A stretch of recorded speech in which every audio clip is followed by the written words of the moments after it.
Alors, pour ce qui concerne l'oreille, c'est assez amusant. Je me suis rendu compte que l'oreille, donc si on regarde par rapport au schéma que j'ai fait, on s'aperçoit que cette partie-là va être dans le creux, c'est-à-dire près du conduit, elle va être très enfoncée, elle va sortir et revenir s'accrocher là. Donc on est dans une forme de spirale. Et je me suis rendu compte un petit peu que on pouvait imaginer que à l'origine, l'oreille avait une forme un petit peu de cône.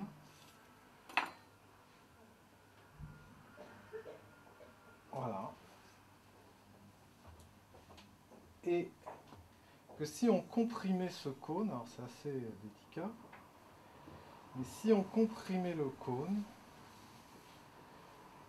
à condition que ça se tourne dans le bon sens, et bien les formes, ça, c'est un peu en trop.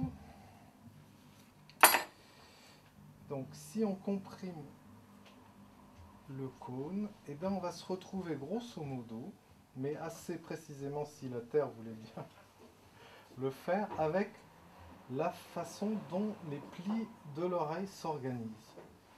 Voilà, c'est assez, bon là c'est peut-être pas tout à fait convaincant, mais euh, voilà, on arrive, à condition qu'il n'y ait pas celui-là, enfin bref, à une forme avec tous les plis de l'oreille, tels que on peut les voir.